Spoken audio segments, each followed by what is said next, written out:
오늘 이 말씀을 통하여서 하나님의 말씀을 같이 전하도록 하겠습니다. 오늘 말씀의 제목은 희망의 소리입니다. 2020년 4월 5일 종료주일, 하나님의 말씀의 제목은 희망의 소리. 그래서 희망의 소리라고 하는 주제로 하나님의 말씀을 같이 나누도록 하겠습니다. 힘들지만 우리가 이렇게라도 예배 드릴 수 있는 것이 얼마나 감사한지 모릅니다. 미국의 큰 도시들은 인터넷이 잘 되어 있지만 지금 이 미국의 현재 상황에도 중부 여러 지역에는 인터넷 서비스가 안 되는 곳들이 많다는 그런 내용들을 보았습니다. 예배 드리고 싶어도 드릴 수 없는 환경들, 그런 곳에서는 이제 정말 하나님 말씀 앞에 시간을 드리고 또 자기를 준비하여서 스스로 경배드리는 그런 혼자 경건의 삶을 훈련하는 것이 가장 중요한 그런 장소들이죠. 오늘 우리에게 이와 같이 어려울 때일수록 우리는 성도들은 소망을 잃지 말아야 되고 서로 위로하는 것을 잊어버리면 안 돼요. 우리는 격려가 필요해요. 하나님이 소망의 하나님이시고 우리를 격려하시는 위로의 하나님이시기 때문에 성도는 하나님 안에 살기 때문에 어떤 어려움이 있어도 환난과 좌절 가운데서도 낙심하지 말고 서로 위로하면서 격려하고, 왜냐하면 우리의 결국은 이미 다 결정이 되어 있어요. 우리는 하나님의 보좌 앞에 서 있는 것을 이미 요한계시록에서 다 보았어요. 지금 내가 몇 년을 더 사느냐, 내가 얼마나 건강하게, 아니면 내가 무엇을 얼마나 잘 먹고 사느냐, 얼마나 돈을 더 가지고 적게 가지고 사느냐, 그 차이가 조금 있을 뿐이지 우리의 결국, 성도의 결국은 하나님 앞에서 이미 승리하고 하늘 보좌 앞에 있는 예수님과 함께 있는 것이 우리 성도들의 인생의 결국이기 때문에 승리한 자들입니다. 승리한 자들은 그 확신을 가지고 믿음을 가지고 오늘 어려움 가운데서도 담대하게 감사함으로 살아가는 것이에요. 성도들에게는 격려가 필요하고 위로가 필요한 것이죠. 어려울수록. 1870년도에 미국 테네시주의 작은 마을에 벤 후퍼라고 하는 그런 사내 아이가 태어났습니다. 그의 아버지는 누구인지 모르는 사생아죠. 혼외 자녀였기 때문에 그렇습니다. 마을의 부모들은 이 벤 후퍼와 자녀들이 놀지 못하도록 그렇게 했고, 또 어린아이들도 그를 멸시하고 놀리면서 같이 어울리지를 못했고 따돌림 당한 그런 어린 시절을 보냈어요. 그 벤 후퍼가 12살이 될 때 그 마을에 젊은 목사님이 부임을 하게 되었습니다. 그리고 그는 이제까지 교회를 가보지 않았지만 그 목사님이 여러 사람들을 격려하고 위로하고 좋은 복된 소식들을 전해준다, 참 좋은 분이다 라고 하는 그런 소문을 듣고 힘들고 외로운 그런 마음에 그는 교회를 찾아가기 시작했습니다. 다른 사람들이 다 들어가는 그 뒤에 조용히 들어갔다가 축도하고 나오기 전에 바로 그는 나오고 그렇게 몇 주간 예배를 참석을 했는데, 어느 주일 목사님의 메시지가 그의 마음에, 어린 마음에 계속 감동이 됐어요. 그 마음에 위로가 됐습니다. 그래서 그는 그 예배가 끝나고 축도가 끝나고 사람들이 밖으로 나갈 때까지 자기 자신도 지금 어디 있는지 잊어버릴 정도로 그 자리에 그렇게 앉아 있었어요. 그러다 사람들이 나가고 목사님이 줄지어서 악수하는 그 길에 성도들 사이에 끼어서 악수를 하게 되었습니다. 목사님이 그를 보고 말했어요. 네가 누구 아들이더라 라고 그렇게 말합니다. 그때 주위에 있는 사람들이 갑자기 조용해졌어요. 목사님은 환한 얼굴을 하면서 후퍼에게 말했습니다. 그래, 나는 네가 누구 아들인지 알겠다. 너는 내 아버지를 닮았기 때문에 금방 알 수 있어. 목사님은 계속해서 말씀했습니다. 너는 하나님의 아들이야. 네 모습을 보면 알 수 있거든. 이 말을 들은 그는 당황하여 빠져나가는데 그 벤 후퍼의 등을 향하여서 목사님이 또 말씀합니다. 너는 하나님의 아들답게 훌륭한 사람이 돼야 해. 그리고 세월이 흘러 벤 후퍼는 켄터키주의 주지사가 되었습니다. 또 재선을 하고 또 상원의원도 그는 지냈습니다. 그는 그의 인생을 회고하면서 그때 그 목사님을 만나서 내가 하나님의 아들이다 라고 하는 그 말을 들을 때 너는 하나님의 아들이기 때문에 훌륭한 사람이 되어야 돼 라고 하는 그 말을 들을 때 테네시 주의 주지사가 다시 태어난 날입니다 라고 그렇게 그는 인생을 회고합니다. 세월이 흘렀습니다. 오늘 우리는 또다시 주님의 말씀 앞에 섰습니다. 우리 하나님은 위로의 하나님이십니다. 우리 하나님은 성도들이 고난받는 것, 고통당하는 것 외면하시는 분이 아니세요. 비록 우리에게는 침묵하는 것처럼 보여도 하나님의 속성, 하나님 자신은 우리에게 사랑의 하나님이고 위로의 하나님이세요. 소망의 하나님이세요. 고린도후서 1장 3절에 찬송하리로다. 그는 우리 주 예수 그리스도의 아버지 하나님이시요 자비의 아버지시요 모든 위로의 하나님이시며 우리의 모든 환난 중에도 우리를 위로하사. 우리 하나님에 대해서 바울이 이야기를 합니다.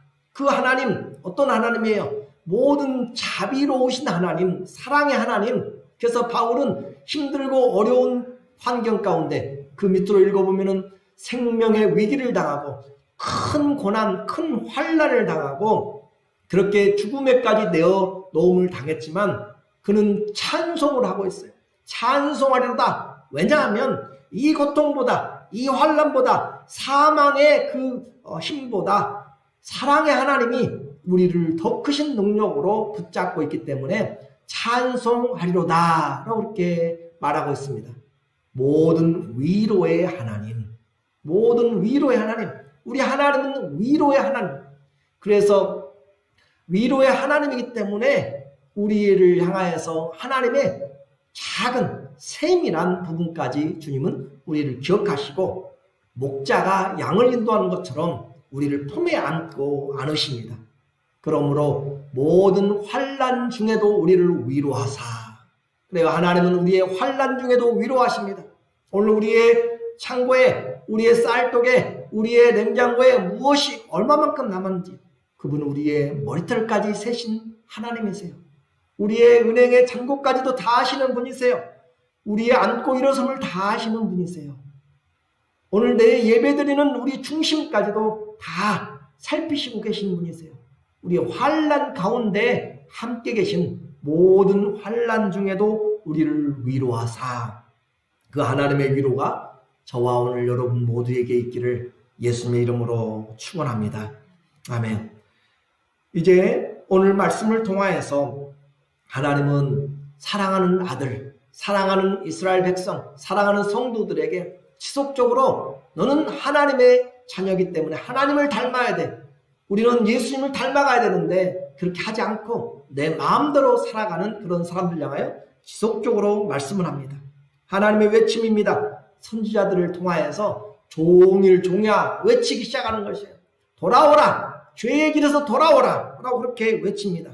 사람들은 그렇게 돌아가지 않아도 삶이 아주 넉넉해요. 우리가 한 2주 전에 보았던 여로보암 시대에도 상아로 그 침대를 삼고 기름으로 몸에 바르면서 자기를 위해서 악기를 만들고 정말 부족함이 없이 그렇게 1인당 GNP가 높이 살면서 잘 살고 있어요. 부족한 것이 없어요.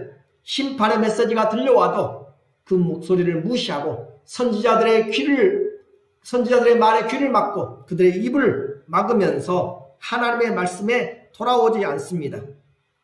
예언자들의 소리, 선지자들의 소리들이 아무런 효력을 발휘하지 못하고 마침내 하나님이 걱정하던 사람들이 무시하였던 심판이 다다르게 된 것이죠.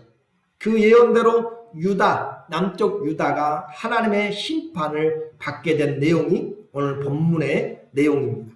그럼으로써 이런 심판을 당하고 그들이 70년 동안 포로가 될 것을 이사야는 예수님 오시기 700여 년 전의 사람이고 이 사건은 지금 예수님 오시기 전 500년도에 540년 정도의 그런 사건입니다. 그러니까 한 150년, 60년 정도를 지금 미리 내다보고 지금 예언의 말씀을 하고 있는 것이에요. 선지자는 미리 하나님의 백성들의 장래를 지금 보고 이야기하는 것이에요. 그래서 그들에게 오늘 말씀이 심판이 현실로 된 것을 지금 이사야는 150년 후에 160년 뒤에 일어날 일들을 보는 것처럼 그리고 하나님의 말씀을 받았기 때문에 전하는 것이죠. 예언의 심판이 사실이 되었습니다. 그리고 나서 이제는 하나님의 말씀이 바꿔지기 시작해요. 이 이사야서는 1장부터 66장까지 있는데 두 부분으로 나누어집니다. 1장부터 39장, 바로 본문 앞에 39장까지는 심판에 대한 이야기였어요. 그러나 이 40장부터는 심판이 이미 와버렸기 때문에 심판을 당하고 있는 그들에게 하나님이 소망의 메시지를 주고 있는 것이죠. 정말 모든 것이 끝났습니다. 전쟁으로 해서 처참한 죽음, 패배로 말미암아 사로잡히고 노예가 되고 또 하나님의 예루살렘 성이 멸망당하는 것을 보는 이 선지자의 마음이죠. 죽음이라는 현실 앞에서 선지자 이사야의 입술을 통하여서 하나님은 그들에게 외치고 있는 것이에요. 너는 가서 외치라. 위로하라. 위로하라. 내 백성을 위로하라. 40장 1절의 말씀입니다. 너희의 하나님이 이르시되 너희는 위로하라. 내 백성을 위로하라. 너희의 하나님. 하나님이 소개하면서 너희의 하나님이라 라고 이야기해요.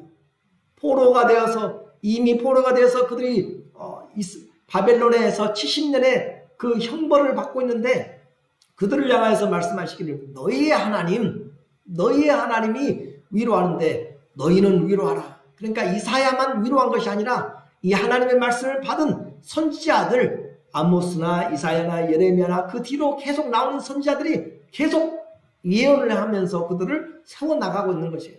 그러므로 너희는 위로하라. 내 백성을 위로하라. 정말로 힘들고 어려울 때 하나님 우리에게 이렇게 위로의 말씀을 하십니다. 왜냐하면 하나님이 사랑의 하나님이시고 긍휼의 하나님이시고 자비의 하나님이시고 위로의 하나님이시기 때문에 그렇습니다. 하나님은 비록 심판 중에라도 한 번도 그분의 위로를, 그분의 사랑을 포기한 적이 없습니다. 오히려 이전보다 더 열심히 그 백성을 향하여서 하나님의 구속의 계획을 진행시키고 계신 것이죠. 이제는 죄의 형벌로 말미암아 나라가 망하고 포로가 되어서 끌려가고 모든 걸 잊어버리고 있는 그들에게 정말 진실로 그들을 향한 하나님의 마음을 전해주고 있는 것이에요. 어떻게 보면 말이 앞뒤가 안 맞죠. 심판을 그렇게 선포하시더니 이제는 심판당하니까 소망을 주신다. 그래요. 그것이 하나님의 마음이에요. 심판을 선포한 이유는 심판을 피하게 하기 위한 것이죠. 너희들 돌아오면 심판하지 않는다. 너희가 돌아오면 싸매신다. 그러나 너희가 돌아오지 아니하면, 수술하지 아니하면 너희에게 더 큰 심판이 임한다라고 하는 것이에요. 수술은 마지막에 선택하는 것입니다. 그런 것처럼 하나님의 말씀이 그들의 말씀을 거부하였을 때 하나님은 그들을 심판하였고 이제 수술대 위에 올라간 환자는 아무것도 할 수가 없어요. 여러분 아시잖아요. 수술대 올라가서 마취가 되어지고 거기에 들으면 아무 의식도 아무것도 할 수가 없어요. 그냥 의사의 손에 환경에 맡기는 수밖에 없는 것이에요. 마찬가지로 이렇게 심판을 당하고 있는 사람은 이스라엘 백성은 더 이상 소망을 품을 수가 없는 것이고 아무것도 할 수가 없어요. 오직 하나님의 손길이, 하나님의 마음이, 하나님의 능력이 그들을 이끌어내서 의사가 환자를 살리듯 하나님이 소망을 그에게 줘야만 되기 때문에 그런 것입니다. 그러므로 오늘 우리에게 주님의 말씀을 전하면서 소망을 하나님이 주지 아니하시면 할 수가 없기 때문에 심판당하는 자에게 하나님이 위로를, 소망을 계속 보내고 있는 것이에요.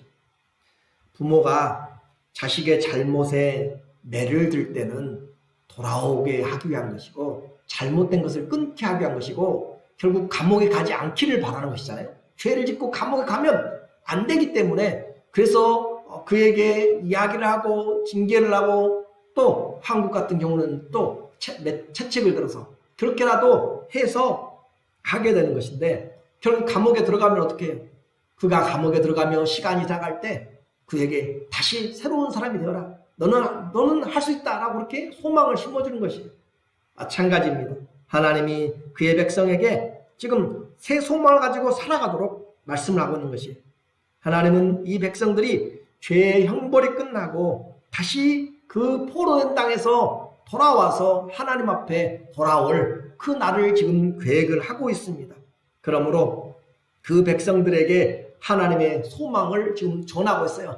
이사야야, 또 예레미야야, 하나님의 선지자들아 가서 위로하라, 전하라, 이 소식을 전하라. 40장 2절에 하나님의 마음이 보여요. 마음이. 어떻게 말씀하세요?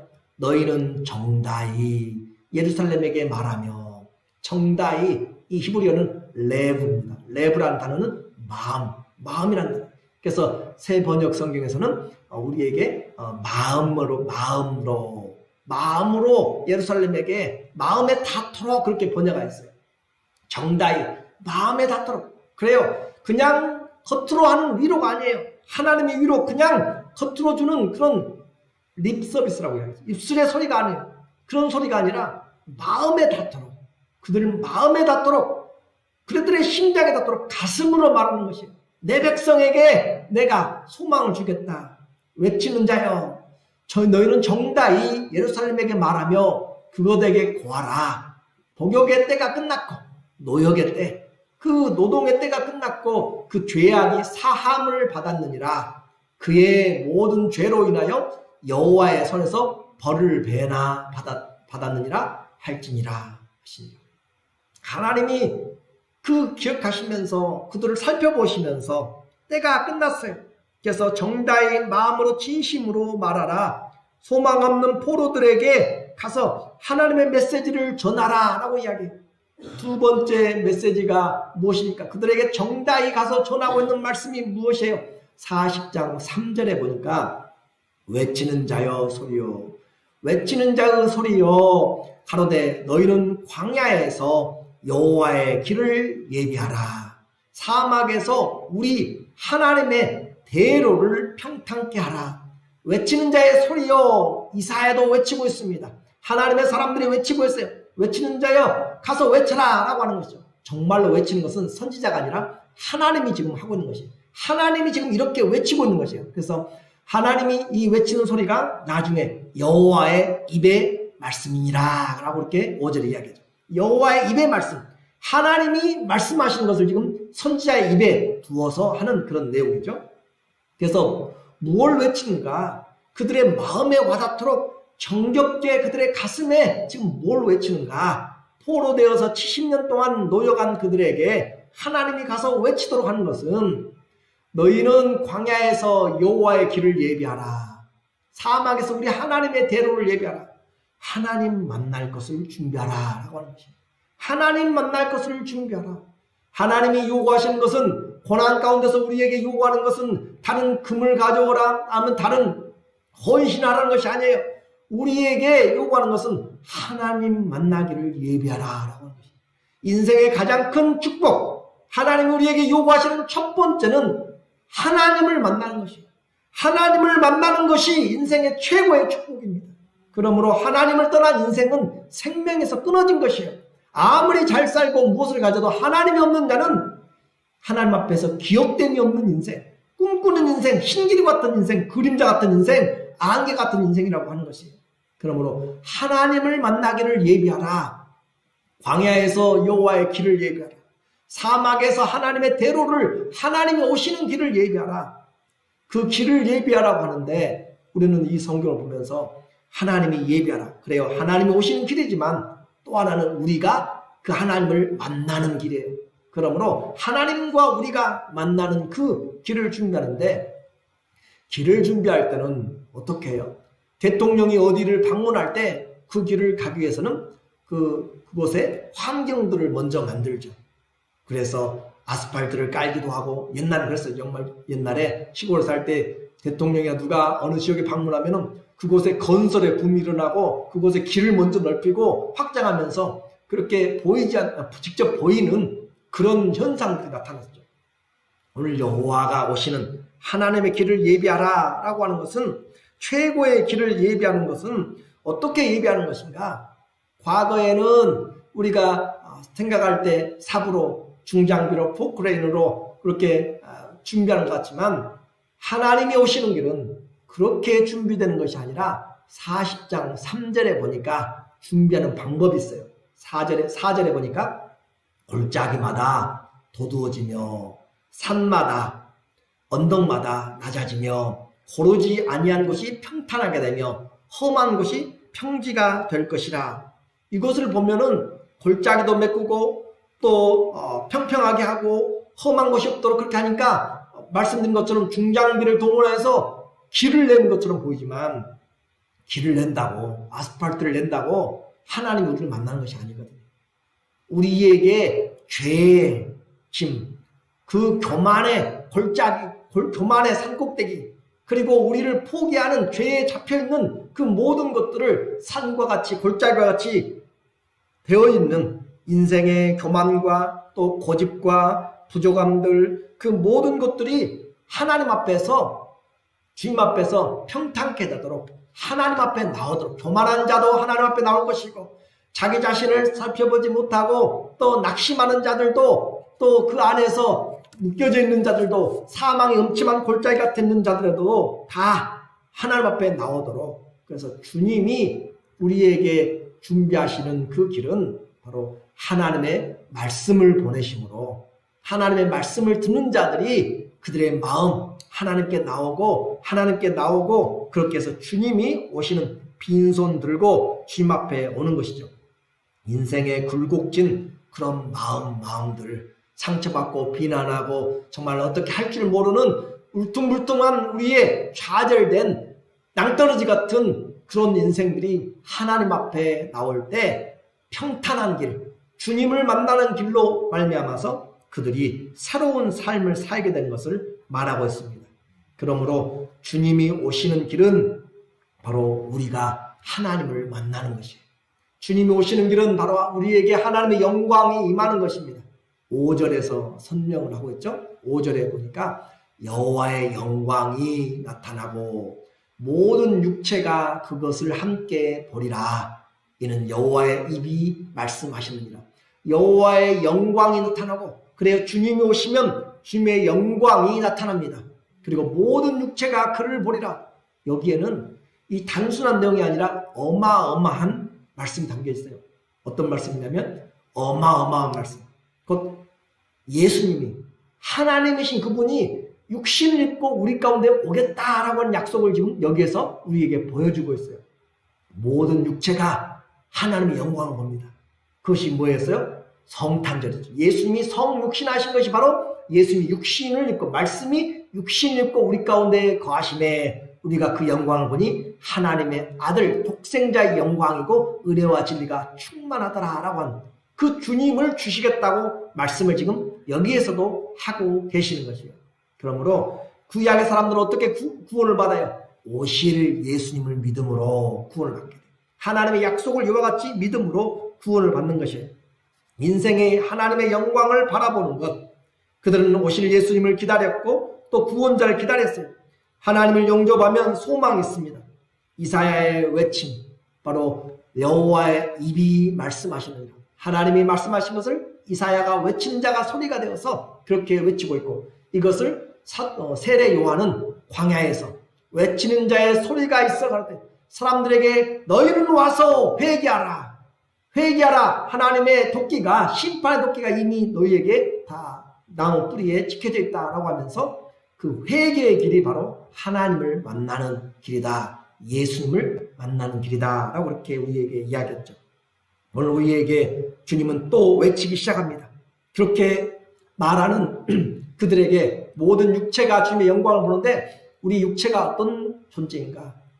우리 육체, 6절에서 잘 설명해줘요. 인생의 육체, 말하는 자의 소리요 이르되 외치라 대답하되 하나님 내가 무엇이라 외치리까 하니 이르되 모든 육체는 풀이요 그의 모든 아름다움은 들의 꽃과 같으니 풀은 마르고 꽃은 시들문 여호와의 기운이 그 위에 불미라 이 백성은 실로 풀이로다. 자, 여기서 우리의 인생의 정확한 것을 이야기해요. 정말 모든 것을 할 수 있을 것 같죠. 과거로 달나라도 가고 저 먼 우주까지 가고 정말 차도 만들고 비행기도 만들고 우주선도 만들고 모든 것도 지금 할 수 있을 것 같아요. 그런데 주님 말씀은 정확합니다. 우리 인생 육체 무엇이냐? 풀이다. 이 풀도 그냥 오랫동안 사는 풀이 아니라 1년생 풀 이야기예요. 그냥 1년 있다가 사라져버리는 왕성하게 한철 있다가 사라져버리는 그것이 풀이다 이 말이에요. 그리고 그 인생에서 권세를 가지고 또 부여를 가지고 건강을 가지고 정말 인기를 누리고 연예인이 되고 권세 잡는 그런 재벌이 되어도 그 꽃은 풀의 꽃과 같다. 인생의 영광 풀의 꽃과 같다라고 하는 것이에요. 하루 있다가 또 잠시 있다가 사라져버리는 들풀의 인생.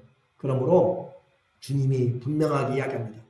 인생 대단한 것 같지만 하나님 앞에서 창조주 앞에서 인생은 모든 육체는 풀이다. 왕이든지 가정에 사는 가난한 사람이든지 상관이 없어요. 모든 육체는 풀과 같은 존재예요. 짓밟히는 것이고 쓰러져 가는 것이고 또 시들어서 말라가는 것이고 생명이 끊어지는 것입니다. 풀은 마르고 꽃이 시드는 것은 여호와의 기운이 그 위에 불미라. 이스라엘이나 중동 지역에는 감신이라고 하는 그 바람이 불어오면 모든 나무들이 다 말라 죽는 그것이 바로 여름이죠. 그와 같이 무더운 그 열바람이 부는 것처럼 하나님이 우리 인생에 우리의 삶을 정확하게 보게 만드는 것이에요. 그래서 이 백성이 그들이 풀이다. 풀은 분명히 마르고 꽃은 시듭니다. 8절이 결과적으로 다시 한번 우리에게 확증을 해주고 있잖아요. 풀은 마르고 꽃은 시드나 우리 하나님의 말씀은 영영이 서리라 하라. 외쳐야 될 거 있어요. 이사야에게 분명히 이야기합니다. 그래 너희가 저 가보니까 바벨론에 가보고 그 바벨론의 광대한 느부갓네살의 그 광대한 나라 끝이 보이지 않는 제국. 근데 그 나라도 망해요. 그 뒤에 바사, 메데, 고레스가 페르시아 왕국을 세웁니다. 그 뒤에 또 알렉산더가 그리스 제국을 세웁니다. 그 뒤에 로마가 세워집니다. 그래요. 세상의 제국들 끝이 없이 큰 것 같고 넓은 것 같고 모든 길이 다 로마로 통하는 것 같고 그렇게 할 것 같지만 모든 인생은 풀과 같다. 풀이다. 꽃은 시든다 하는 것이에요. 그리고 오늘 하는 말씀입니다. 그러나 영원히 세세토록 없어지지 않는 것이 있다. 그것이 바로 하나님의 말씀입니다. 너희가 부러워하고 너희가 붙잡고 세상에서 한번 잘 살아보고 너희가 무엇을 해보려고 하는 그런 욕심과 성공과 명예 모든 것들도 다 풀처럼 심지어 제국도 다 날아가는데 제국을 넘어 세월이 넘어 모든 환경을 넘어서 때와 장소와 공간을 넘어서도 영원한 것이 있다. 하나님의 말씀이다. 그 하나님의 말씀 영원한 것이 있습니다.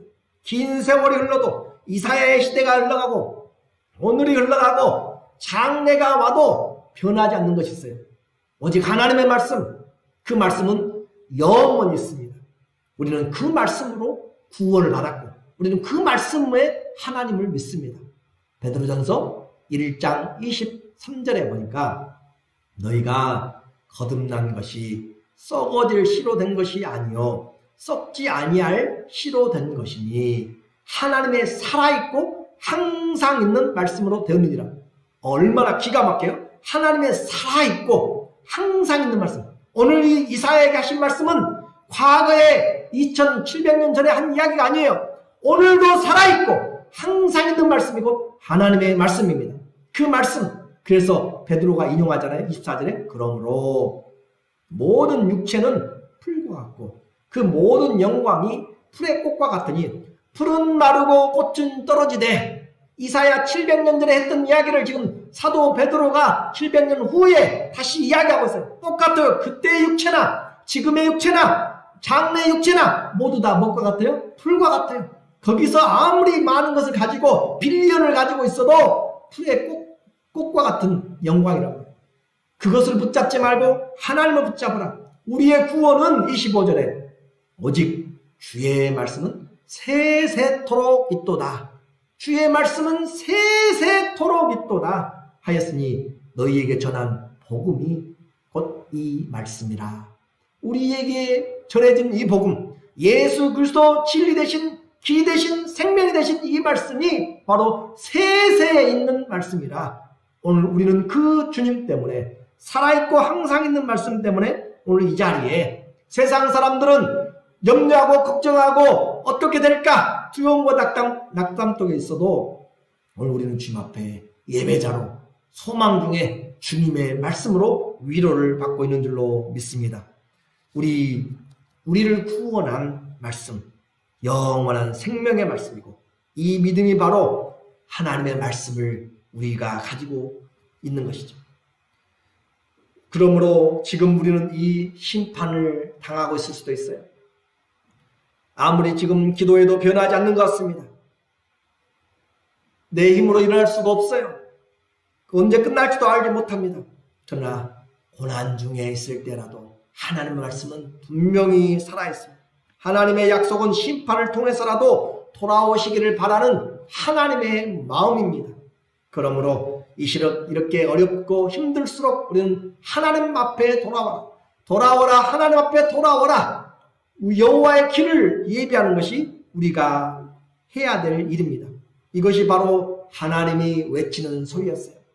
너희는 가서 위로해라. 너희는 가서 외쳐라. 그래서 이사야가 외치는 것이에요.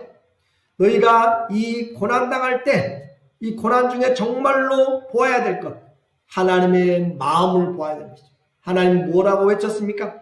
해방의 소리를 외쳤어요. 너희는 가서 내 백성에게 외쳐라. 너희의 때가, 복역의 때가 끝났다라고 그렇게 외치는 것이고, 여호와의 길을 예비하라고 하는 것이고, 우리 인생 이제부터 육체의 풀과 같은 그런 육체를 의지하지 말고 하나님 영원하신 말씀을 향하여 우리가 주님 앞에 살아야 된다. 그것을 외치라라고 하는 것이에요. 그리고 이 모든 걸 향하여서 마지막으로 외치는 소리가 있습니다. 자, 다시 한번요. 우리에게 외치라고, 복역의 때가 끝났다고 위로하라고 외치기 시작해요. 하나님을 만날 길을 우리에게 준비하라고 이야기해요. 그리고 인생이 무엇인지 풀이라고 이야기하면서 그 모든 걸 합하여서 우리에게 마지막으로 외치는 그 소리가 있습니다. 그 마지막 소리가 오늘 결론입니다. 40장 9절에 보니까 40장 9절에 아름다운 소식을 시온에 전하는 자여 너는 높은 산에 오르라. 아름다운 소식을 예루살렘에 전하는 자여 너는 힘써 소리를 높이라.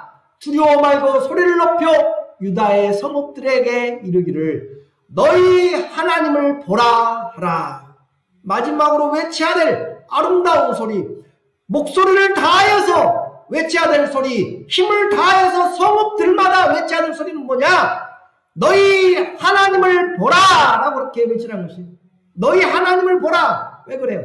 주님이 오고 계시기 때문에, 주님이 그들을 위하여서 오고 계시기 때문에 주께서 우리에게 하나님을 보라 라고 하는 것이에요. 오늘 우리 인생은 들어야 할 것이 있습니다. 우리 인생은 보아야 될 것이 있어요. 뭘 들어야 돼요? 하나님의 말씀을 들어야 돼요. 하나님의 영원한 말씀을 들어야 되고, 오늘 우리는 사람의 소리들을 듣는 것이 아니에요. 그리고 보아야 될 게 있어요. 풀의 꽃과 같은 사람들을 보는 것이 아니에요.